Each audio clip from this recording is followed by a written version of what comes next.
সীমান্তের ওপারে উত্তেজনা, ভিতরের নিরাপত্তা উদ্বেগ সব মিলিয়ে দীর্ঘদিন ধরে টানাপোড়েন চলছিল আফগানিস্তান ও পাকিস্তানের মধ্যে।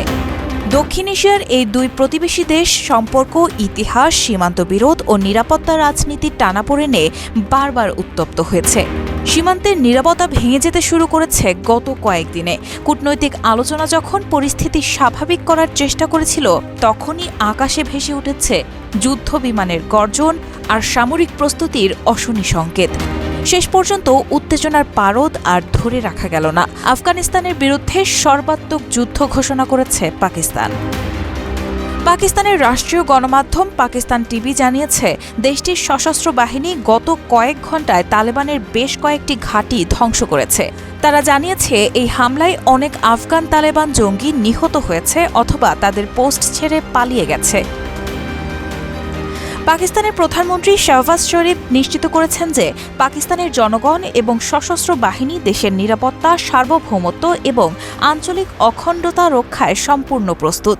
এক সরকারি বিবৃতিতে প্রধানমন্ত্রী ইঙ্গিত দিয়েছেন যে ফিল্ড মার্শাল আসিম মুনিরের নেতৃত্বে পাকিস্তানি সশস্ত্র বাহিনী যে কোনো শত্রুতামূলক অভিপ্রায় মোকাবিলার পূর্ণ ক্ষমতা রাখে।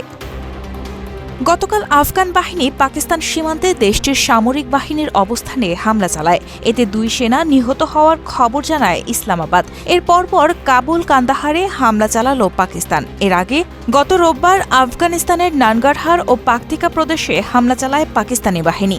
এতে 13 বেসামরিক মানুষ নিহত হন বলে জানিয়েছিল আফগানিস্তানের জাতিসংঘের মিশন।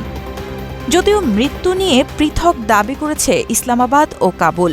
ইসলামাবাদের দাবি, ওই হামলায় 80 জনের বেশি সশস্ত্র যোদ্ধা নিহত হয়েছেন, আর 18 জন নিহত হওয়ার খবর জানিয়েছিল কাবুল। ওই হামলার পর গতকাল প্রতিশোধমূলক অভিযান চালানোর কথা জানান তালেবান সরকারের সামরিক মুখপাত্র মৌলভী ওয়াহিদুল্লাহ মোহাম্মদী। এরপরই কাবুল, কান্দাহারে পাকিস্তানের পাল্টা হামলা। সুসম্পর্কের অনিশ্চয়তার দোলাচলে এভাবেই 2 দেশের যুদ্ধের আগুন বেড়ে চলেছে। রায়হানা হক মুন, RTNN।